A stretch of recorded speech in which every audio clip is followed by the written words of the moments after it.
चलो सब लोग रेडी हो? हेलो बच्चों, आज चलते हैं पर्यावरण में। अभी हम पढ़ा रहे थे अपशिष्ट क्या होते हैं, इसके बारे में बताया। अपशिष्ट कितने प्रकार के होते हैं? ठोस, द्रव, गैस के रूप में होते हैं। ये कहाँ से मिलते हैं, इसके बारे में बताया। आज चलते हैं, आज बताते हैं अपशिष्ट का निस्तारण। देखिए हमने ऊपर हेडिंग भी डाल दिया है, अपशिष्ट का निस्तारण। इसका निस्तारण कैसे करते हैं? तो जनसंख्या देख रहे हैं आजकल बढ़ती जा रही है। इस जनसंख्या बढ़ने की वजह से क्या हो गए हैं? अपशिष्ट भी बढ़ते जा रहे हैं। बताए थे ठोस, द्रव, गैस के रूप में, यानी कूड़े करकट जो होते हैं वही अपशिष्ट हो गए। उनको क्या करते हैं, उनका कैसे हम निस्तारण करेंगे? तो देखिए प्रदूषण फैल रहा है और मानव तथा जीवधारियों के लिए क्या हो रहा है? सबसे ही बड़ा हानिकारक भी हो रहा है। तो चलिए देखते हैं 4R को हमें जीवन में अप्लाई करना चाहिए। 4R देखिए हम यहाँ बना भी दे रहे हैं 4R, यानी जो इसका कॉन्सेप्ट अगर आप क्लियर कर लीजिए, 4R को हम अपनाएंगे कचरे से छुटकारा पाएंगे। 4R को हम अपनाएंगे, बहुत बढ़िया नारा है। 4R को हम अपनाएंगे, कचरे से छुटकारा पाएंगे। भाई छुटकारा पाना है तो इसको अपनाइए। ओके, इसको हम सर्किल एक बना दे रहे हैं। वैसे पृथ्वी भी एक गोले की जैसा दिखता है। तो अब पहला देखिए R1, पहला R क्या है, इसको लिखिए R1। R1 क्या हो जाता है? हम कैपिटल R बना रहे हैं। रिफ्यूज, यानी कहते नहीं कि रिफ्यूज, रिफ्यूज मीन्स क्या होता है? मना करना। इसको लिख लीजिएगा ऐसे, मना करना। ठीक, और फिर दूसरा R क्या है? रिड्यूस, लिखिए रिड्यूस, कम करना। क्या होगा? कम करना। ओके, अच्छा इसका हमने R2 नहीं लिखा है यहाँ,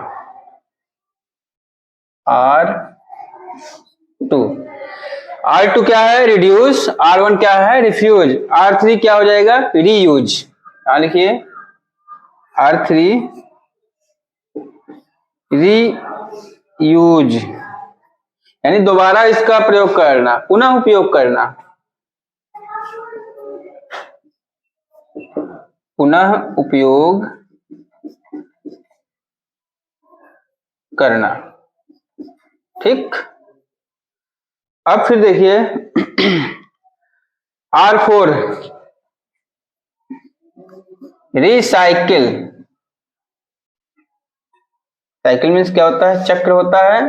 तो यह रिसाइकिल, पुनः चक्रण करना, पुनः चक्रण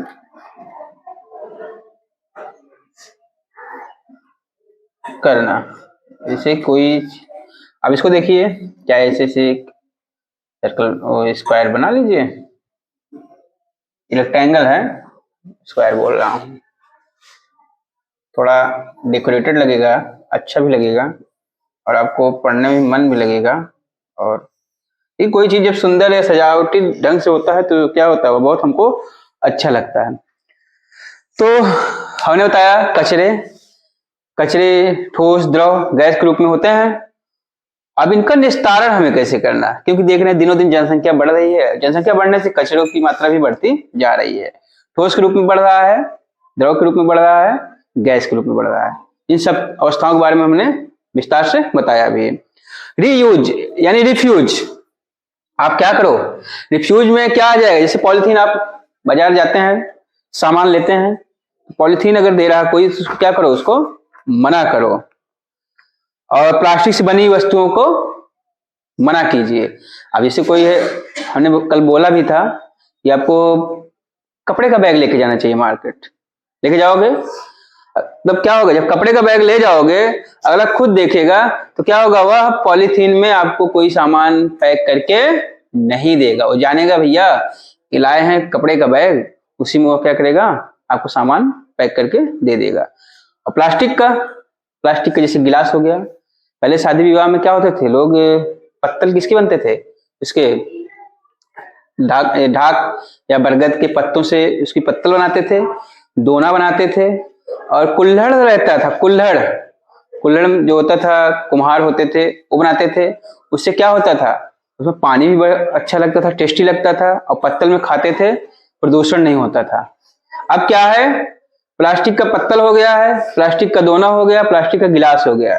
ये सब शादी होगी, रात में सब खाएंगे, और फिर सुबह जब होगा उसको अगर आप सफाई नहीं करते हैं, हवा थोड़ा भी चलता है तो बगल जो खेत रहते हैं या जल स्रोत रहते हैं उड़ उड़ के वहां पर वह पहुंच जाता है। तो लेकिन जब हम प्लास्टिक को, जैसे अपने शादी विवाह में आप मना कर दीजिए भैया हम प्लास्टिक के बर्तन में नहीं खाएंगे, हमारे यहाँ क्या होगा, प्राकृतिक चीजों का हम उपयोग करेंगे। देखिए लोग बड़े प्रेम से खाएंगे भी। अच्छा, जब से बफर सिस्टम आ गया तब से प्रदूषण और भी बढ़ गया है। लोग खाएंगे फेंक देंगे, खाएंगे फेंक देंगे।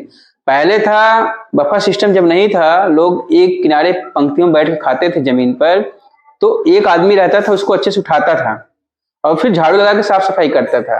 देखिए वहां गंदगी भी नहीं रहती थी और बीमार भी नहीं होते थे। अब क्या, एक ही आदमी उसी खाने को छू रहा है, पता नहीं वो हैंड वॉश किया कि नहीं किया है, शौच से आया पता नहीं क्या हुआ, हाथ धुला कि नहीं, वैसे जाकर उठा लिया, मीठा उठा लिया। देख रहे हो आप, उसे कह नहीं सकते भैया हाथ धुल के आओ, क्योंकि वहां सब भीड़ में धक्का मुक्की देकर के लेते रहते हैं। लेकिन पहले जब था जमीन पर बैठ खाते थे, हमारे जो बुजुर्ग लोग रहते थे देखते थे, वो लोग हाथ को धुलते थे और फिर पानी से चारों तरफ ऐसे उसका एक हिसाब से उसको पवित्र करते, जैसे नहीं होता, मानते थे कि मान्यता थी, भोजन को प्रणाम करते थे। अब क्या है, भोजन को न प्रणाम करना न कुछ करना है, जूता पहने हैं चाहे जैसे हैं उठाएं और खाने से मतलब है, होड़ लगी रहती है भैया अगर हम लेट हो जाएंगे तो हमको नहीं मिलेगा। लेकिन पहले ऐसा नहीं था, सबको पंक्तियों में क्रम से बैठाया जाता था, जैसे एक बार 10-20 लोग खिला दिए, फिर इसको सफाई किए, फिर दूसरे लोग खिलाते थे। पहले का सिस्टम हमारा बहुत ही, हमारे प्रकृति के लिए बहुत ही फायदेमंद था, लाभदायक था। लेकिन अब क्या है, हम लोग स्वार्थी हो गए, कामचोर हो गए हैं, आलसी हो गए हैं। हम ना तो झाड़ू लगाना चाहते हैं, यहाँ तक अपने घर की भी सफाई नहीं करना चाहते हैं। दूसरे पे डिपेंड है कि सफाई कर्मी आएगा तो हमारी नाली साफ करेगा, नहीं।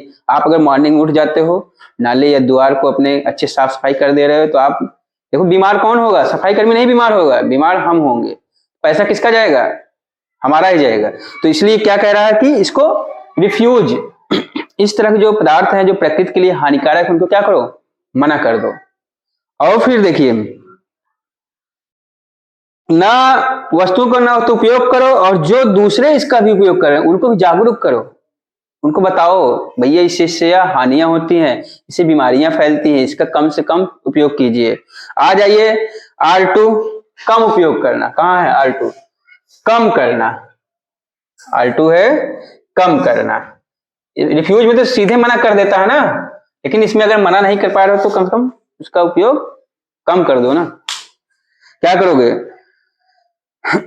जैसे बहुत सी वस्तुएं हैं, उनके बिना कभी कभी होता है बाहर से पार्सल में आती हैं, बिना उनके हमारा काम भी नहीं चलेगा, तो हम उसको कम कर सकते हैं। ठीक है, आ जाइए R3 क्या है, रीयूज।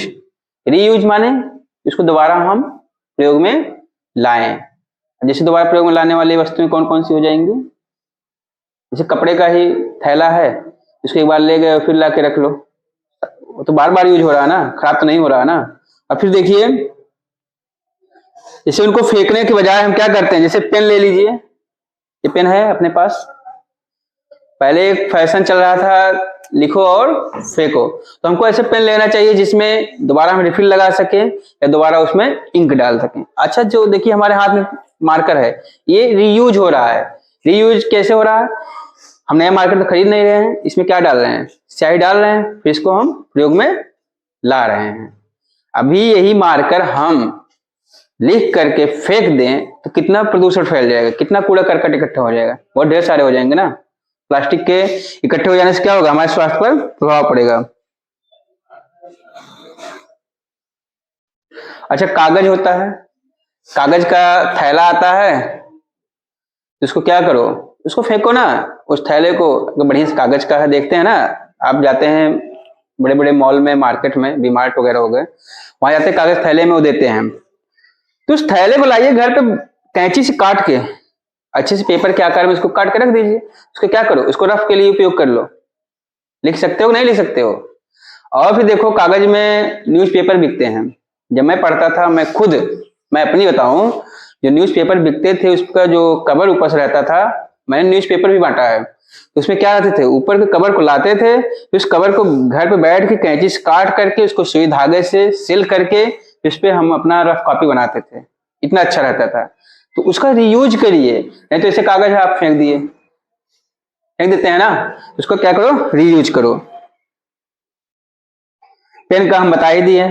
आ जाइए R4 में, रिसाइकिल। इसका क्या करना है, पुनः चक्रण करना। जैसे कोई प्लास्टिक का सामान है, टूट गया, उसको फेंको ना, क्या करो, दो प्रकार प्लास्टिक होते हैं, थर्मोसेटिंग प्लास्टिक और थर्मोप्लास्टिक ना। तो उसमें क्या होता है, उसका गला दीजिए। लोहे का है सामान, टूट गया, बर्तन है वो टूट गया, कांच है टूट गया, उसको गला दीजिए, फिर दोबारा उसी रूप में प्राप्त कर लीजिए। देखते हैं प्लास्टिक कुछ होते हैं उनका जब गला देते हैं उससे चटाई वगैरह बना लेते हैं। लोहे हैं अगर बड़े बड़े हैं तो उनको गला करके उनसे छोटे छोटे इंस्ट्रूमेंट बना लेते हैं। उसका रिसाइकिल हो रहा है। रिसाइकिल में क्या होता है, पुनः चक्रण करना। अगर कपड़े हैं आप पहन रहे हैं, कलर उतर गया, फेंकने से अच्छा क्या करो, उसको दोबारा कलर करा लो, तो क्या होगा, नया दिखेगा नहीं दिखेगा। तो इस तरह होना चाहिए। अभी देखो हम अपनी बताएं, मैं एक बार दो बार जब था इलाहाबाद में, मैं देख रहा था जीन्स पैंट रहते हैं, देखो जीन्स पैंट के अधिकतर कलर छोड़ते हैं। मैंने उसको नया पैंट लेने के बजाय नीला था, उसको मैंने क्या करा लिया, ब्लैक कलर में करवा लिया। जो मेरे फ्रेंड लोग थे वो तो उनको पता है कि नया ही ले लिए हैं, इन मैं जान रहा था ना, उसको रिसाइकिल कराया हूँ, दोबारा उसको मैंने क्या किया, चेंज करा लिया। इस तरह आप उसको क्या करते हैं, 4R को अपना करके आप अपने जीवन को क्या कर सकते हैं, खुशहाल कर सकते हो। अपने आसपास के वातावरण को स्वच्छ रख सकते हो। पर्यावरण का ही अर्थ होता है कि हम अपने आसपास के वातावरण को शुद्ध रखें या उसके बारे में अच्छी तरह से जानें। इसको आप नोट कर लीजिए और इसको बना लीजिए। हमने बता दिया, आप अच्छे समझ सकते हैं। रिफ्यूज में क्या है, मना कर देना है, और फिर रिड्यूस में क्या है, उसका उपयोग जिसका ज्यादा कर रहे हो उसका कम करो, और रीयूज में क्या है, पुनः उपयोग कीजिए, और रिसाइकिल में क्या है, उसका पुनः चक्रण कीजिए गला करके। चलो ठीक है, अब आप अगली हेडिंग देखिए। इसको बना लिए हो कि नहीं, बन गया, चलो। अब चलिए, जो सॉलिड वेस्ट होते हैं यानी ठोस अपशिष्ट होते हैं उनका निस्तारण कैसे करते हो उसके मैं बता रहा हूं।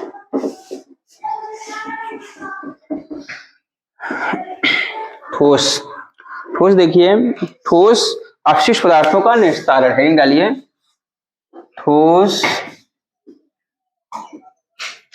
अपशिष्ट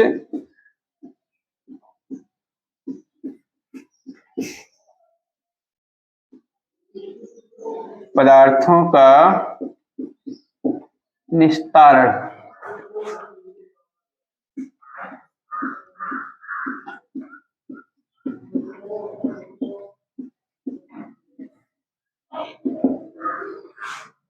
हेडिंग डाल दीजिए, ठोस अपशिष्ट पदार्थों का निस्तारण, यानी इनका हम निस्तारण कैसे करेंगे जो ठोस होते हैं।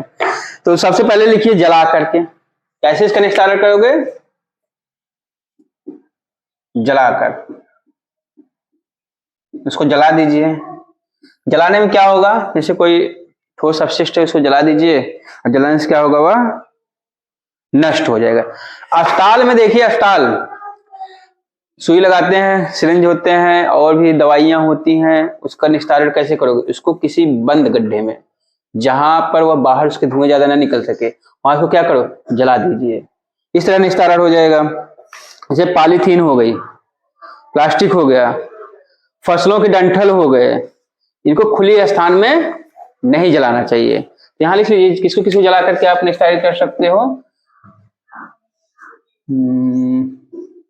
पॉलीथीन,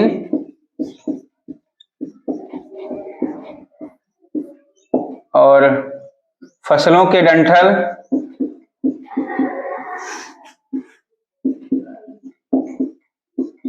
और फिर अस्पताल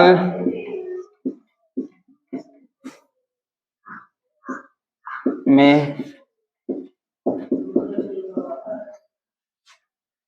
प्रयोग की जाने वाली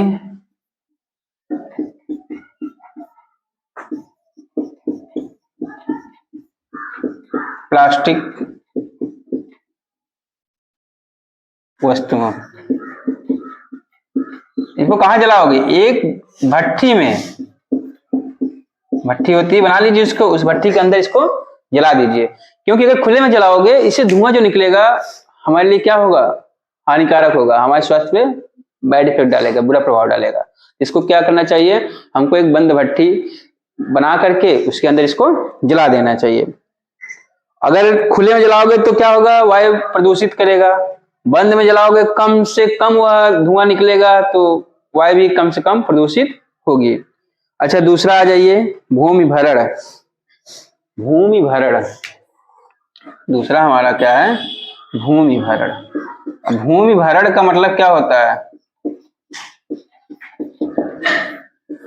भूमि भरण, भूमि माने देख ही रहे हैं, पृथ्वी, जमीन जो होती है। यह सबसे जानते क्या है? पुरानी विधि है। भूमि भरण क्या है? सबसे पुरानी और प्राचीन विधि है। इसमें क्या होता है? जैसे कहीं गड्ढा है, गड्ढा है, वहां पर क्या करो, जहां पर कूड़ा इकट्ठा होता है उसी कूड़े को उठा करके ले जा करके वहां पर क्या करके रख दीजिए, इसके ऊपर मिट्टी डला दीजिए। कुछ दिन बाद क्या हो जाएगा? वो भी मिट्टी में मिल जाएगा और मिट्टी का रूप ले लेगा। इस तरह हम उसको देखते हैं, मकान वकान लोग बनाते हैं, जब पूरा गहरी खाई में मकान बना देते हैं तो वहां मिट्टी डालना होता है, इसी कूड़े को भी वहां रखते हैं, फिर उसके बाद मिट्टी भी ऊपर डालते हैं, तो पता नहीं लगता है। अपने घर पे ही देखिए, जब पहले क्या था, कच्चे मकान बनते थे, जो घर के ऊपर जो कपड़े लगते थे उसकी नहीं कहते, जब छवाते थे, इसको ढकते थे, जो पुराना निकलता था मिट्टी, वहीं से द्वार से मिट्टी खोते थे, इसको क्या गारा या मसाला जैसा बनाते थे, उसके ऊपर जब ले जाकर रखते थे, जो कूड़ा निकलता था उसको ला करके वहीं नीचे दबा देते थे। कुछ दिन बाद वह मिट्टी में बदल जाता था। ये हो गया। और फिर देखिए कंपोस्टिंग, देखिए कंपोस्टिंग, तीसरा क्या होता है? कंपोस्टिंग।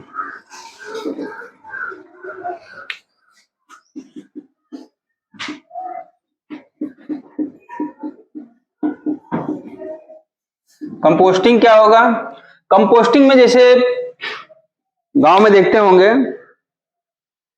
घूर गड्ढा बना देते हैं, नहीं बनाते हैं? बनाते हैं ना। उसमें क्या करते हैं, जो सड़ने गलने वाले होते हैं, जैसे सब्जियों के छिलके हो गए, फलों के छिलके हो गए, और गाय या भैंस के जो मल मूत्र होते हैं, उनको ले जाकर के वहां पर इकट्ठा करते हैं। कुछ दिन बाद वह क्या हो जाता है? खाद में बन जाता है ना, बदल जाता है। उस खाद को क्या करते हैं हम? किसमें डालते हैं? खेत में, फसल की उत्पादकता बढ़ाने के लिए। तो इससे क्या हो, कंपोस्टिंग जो होता है उसमें छोटे छोटे कीड़े भी होते हैं, उसको क्या करते हैं? दूसरे रूप में चेंज कर देते हैं। अच्छा, आप अपने देखते होंगे स्कूल में भी देखिए, दो तरह के डिब्बे होते हैं, एक गीला कचरा के लिए और एक सूखा कचरा के लिए। दो डिब्बे होते हैं ना, इसलिए रखे जाते हैं जिससे कि आपको कोई दिक्कत न हो। नहीं तो पहले बाद में क्या करोगे, जब छंटाई करोगे, गीला और सूखा एक में मिला दोगे, हमको समस्या हो सकती है। लेकिन जब गीला पहले ही रहेगा अलग, तो क्या होगा, वो आसानी से जो होता है कंपोस्ट के रूप में परिवर्तित हो जाता है। अच्छा, गीला कचरा किस में रखा जाता है? हरे वाले डब्बा में। जो हरा वाला जो कूड़ादान होता है, इसे मान लीजिए हमारा कूड़ादान है, ये किस कलर का है? हरा। इसमें क्या रखोगे? कौन सा कूड़ा? गीला। और फिर एक आता है और एक कूड़ादान है, ये नीला, इसमें कौन सा कूड़ा रखोगे? सूखा। तो इस तरह से देखिए, जो ऑफिस होते हैं या कार्यालय होते हैं, वहां भी सब लोग इस तरह के डिब्बे रखते हैं। यहाँ तक कि आपके गांव प्रधान के जो लोग होते हैं, वो भी, उनको चाहिए गांव में हर मोहल्ले में 2 कूड़ेदान रखवाने चाहिए, क्योंकि इससे जो वहां के व्यक्ति होते हैं उनको रखने में, अच्छा जब इस तरह अलग सेपरेट रहेगा तो जो आते हैं कूड़ा उठाने वाले, उनको आसानी होगी, उनको कोई दिक्कत नहीं होगी। अच्छा, गीला जो कचरा होता है वो आसानी से क्या हो जाता है? कंपोस्ट के रूप में चेंज हो जाता है और गल भी जाता है। अच्छा, द्रव अपशिष्ट क्या होते हैं? तो अब ठोस का हो गया ना, द्रव का हम बताते हैं। लिखो द्रव अपशिष्ट का निस्तारण कैसे करोगे। द्रव अपशिष्ट में जानते ही हो ना, नालियों से जो बहने वाले होते हैं पानी, कूड़े कचड़े, उनके लिए बता रहा हूं। लिखो द्रव अपशिष्ट का निस्तारण।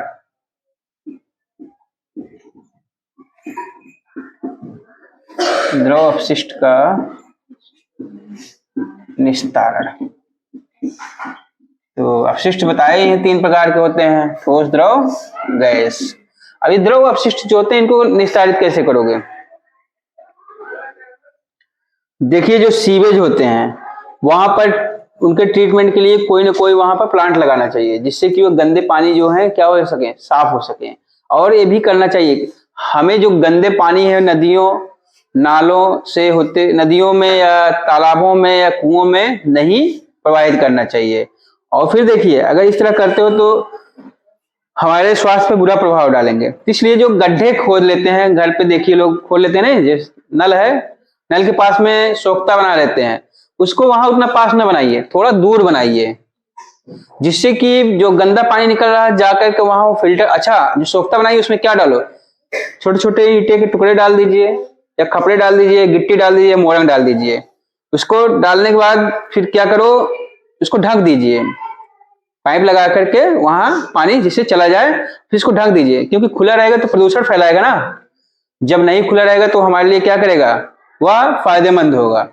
इस तरह हम क्या करते हैं, गीले कचड़े को क्या करते हैं, उनका निस्तारण कर सकते हैं। अच्छा गैसीय अपशिष्ट क्या होते हैं, गैसीय अपशिष्ट को निस्तारण कैसे करोगे, हमने बता दिया ना, यहाँ लिख लीजिए। अरे यार क्या हो गया,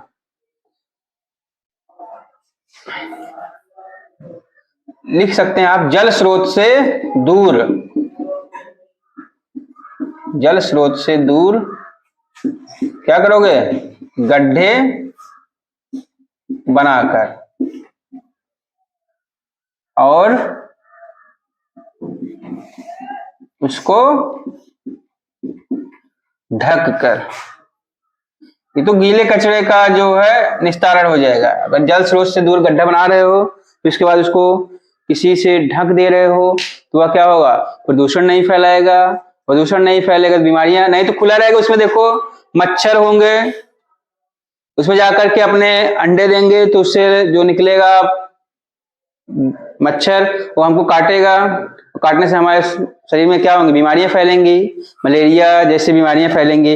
या खुला रहेगा वही पानी फिर हमारे जो पेयजल का स्रोत है उसमें चला जाएगा, तो हमको क्या करेगा, पेट संबंधी बीमारियां होंगी, स्वास्थ्य संबंधी बीमारियां होंगी, इससे हमें बचना है। और फिर चलिए गैसीय निस्तारण। इस गड्ढे में क्या डालना है, छोटे छोटे ईंटे के टुकड़े डालने हैं, बालू डालना है, गिट्टी डालना है, इससे क्या होगा, फिल्टर का काम करे। देखो गैसीय निस्तारण, गैसीय अपशिष्ट का निस्तारण।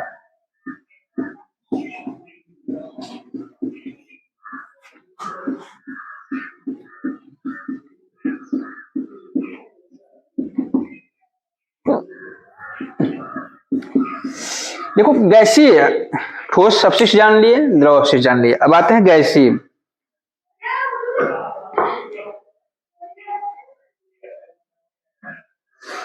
गोबर गैस बनता है, कहां से बनता है, जो गांव में बनाते हैं ना गोबर गैस, उसका हम क्या प्रयोग कर सकते हैं। नहीं तो इसे खुले में गोबर रख दोगे तो बदबू करेगा कि नहीं करेगा, उसको जब हम गोबर गैस प्लांट में यूज करते हैं तो उससे गैस बनता है। उस गैस को क्या करोगे, अपने घरों में सप्लाई से जोड़ दीजिए और उस गैस से आप खाना बनाने का प्रयोग कर सकते हो, लैंप भी जलाने का प्रयोग कर सकते हो। पहले देखो गैस से नहीं आते थे, कौन से जो होते थे उसमें मेंटल वगैरह लगाते थे, उसे जलाते थे। इस तरह उसका हम प्रयोग कर सकते हैं। अच्छा फिर उसके बाद इसके लिए कई प्रकार के अभियान भी चला सकते हो, सबको जागरूक कर दो कि गैसीय निस्तारण कैसे करना है। जो धुएं जो निकलते हैं उसका चिमनी ऊपर लगा दीजिए, नीचे आएगा धुआं तो क्या होगा, हमारे स्वास्थ्य पे बुरा प्रभाव डालेगा, हमको श्वास संबंधी बीमारियां हो जाएंगी, खांसी आने लगेगा, लोग जैसे नहीं होता काफी दिन तक खांसी आता है, टीबी पकड़ लेता है ना, क्षय रोग हो जाता है, दमा जैसी बीमारियां हो जाएंगी। इस तरह आप गैसीय निस्तारण कर सकते हैं। तो गैसीय निस्तारण के लिए क्या करना है, जो चिमनी बनेगी, ईंट भट्ठे को होते हैं उनको खूब लंबी लंबी, अब देखो पहले क्या लोहे के लोग बनाते थे ना, अब देखो पक्की चिमनी बना रहे हैं, किसका, ईंट से बना रहे हैं, वो भी नीचे नहीं बना रहे हैं, बहुत ऊपर बना रहे हैं धुआं। और जैसे किचन में आपका है धुआं हो रहा है तो उसके लिए पाइप बना दीजिए एक, जैसे अभी भी हम देखते हैं लोग चूल्हा बनाते हैं उसके ऊपर ऐसे ऊंचे से बना देते हैं, वो पाइप डाल देते हैं, चूल्हा जो होता है जो उसकी गैस निकलती है बाहर निकल जाती है।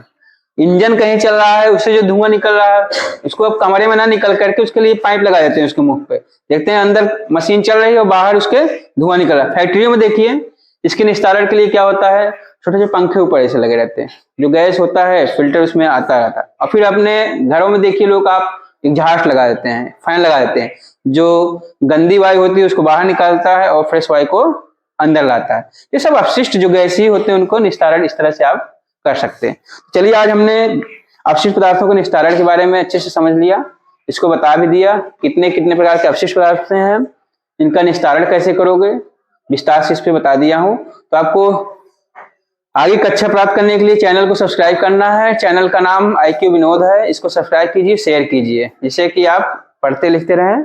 चलिए ठीक है बच्चों, आगे फिर अगली कक्षा में मिलते हैं हम।